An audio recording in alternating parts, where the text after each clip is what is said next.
Hello. You wanted to start? Alright guys, yeah. Terry wanted us to do a review on Dunkirk. So, we had already seen the movie at the movies, and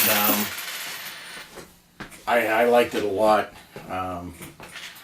So, we waited till the DVD came out, and this is a Blu-ray DVD, and it's got the regular movie and the special features. The special features were fantastic. If you're going to watch the movie, I suggest, I know Naomi doesn't like watching the special features because she says it takes away the magic. The special features on this just added to the movie. I mean, they used 6 Spitfires. They used a Spanish Messerschmitt. They did a lot of hands-on stuff. There was nothing that was really CG'd at all. It was all hands-on. Fantastic movie. Growing up the way I did with war movies and stuff, I don't think, as kids, we don't grasp what's really happening. As adults, when we're in the military and we get out, and you know, it hits us. It really hits home. Dunkirk, in and of itself, you know, the British and the French troops that were trapped along the coast during World War II. I honestly believe that had they not gotten off the mainland and back to England, this world today would be truly different. Without England being a cornerstone to get back to the continent, I think that Germany would have ended up controlling the world. Much like, I don't know if you ever seen The Man in the High Tower, or the High Castle. It would have been Germany, Italy, and Japan. I don't know what would have happened with Russia, but without the aid coming from the United States to Russia, I'm not sure she would have survived either. But it was because of the two-front war that the Russians were able to hold on. That's not to say that they didn't provide a huge, huge part of ending World War II, because they did. They took the brunt of it.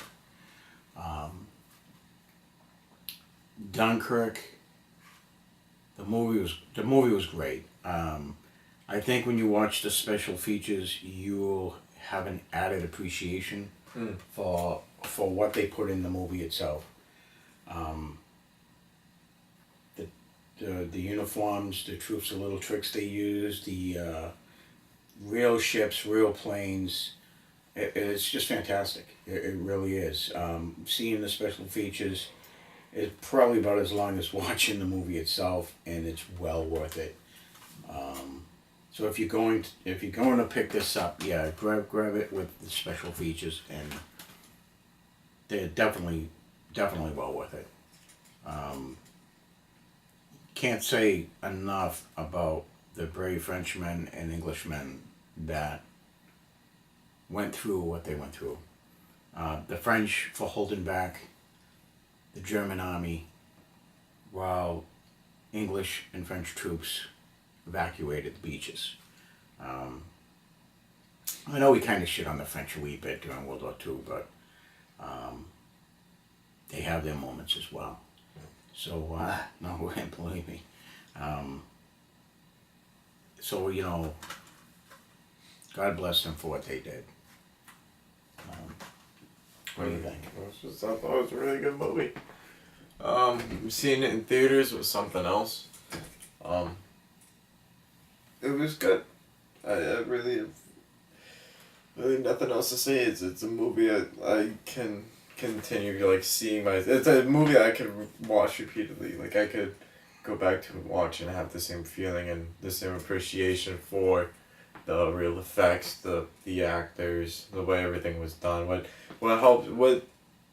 I liked the most about it was the practical effects and the fact that there was no CG in a time where special effects is the go-to because you can do more with it. It's cheaper, and it's probably easier. This movie says nothing. If there's special effects, it's because they maybe changed some lighting or maybe touch up things, but that's normal. That's regular, just videos. You know, you do touch ups, but there is no special effects planes. There's no special effects boats. Like it's all there. They took the time and effort to make it all real. And that's what really sells this movie, is that all the little boats are real. The destroyers are real. Obviously, when you watch the special features, you figure out how the techniques they use to make everything look real and seem real. And I know, so I never cared about Dunkirk. I heard about it. I heard it was the biggest disaster on the British's part. All I knew about it prior to the movie was that the biggest military disaster, and Germany would have wiped everybody of A and B, whatever, and then the British ended up getting away, and then the whole army was saved. And then they went to the Battle of Britain, and then fight the war, and that's all I knew about it. So watching the movie gave me a different perspective and more of an understanding of what happened besides the scale, because that keeps spinning up the scale is that there was more men on the beach.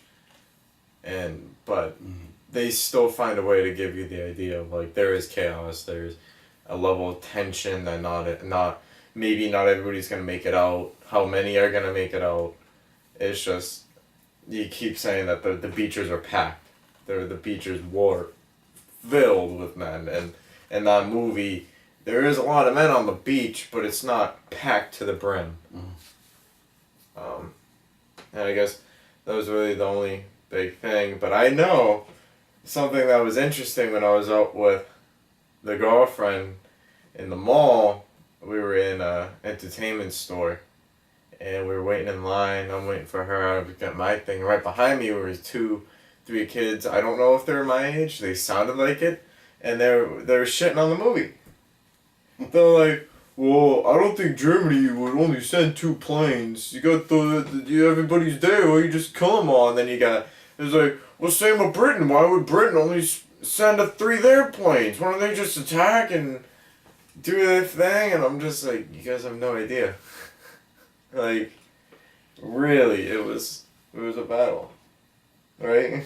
Yeah, it was a huge battle, and the world hung on whether or not these guys were gonna get out of there.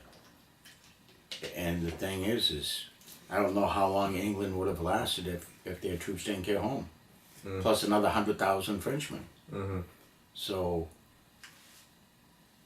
you know, it's those kids in the mall would be probably speaking German right now. Oh yeah. You know.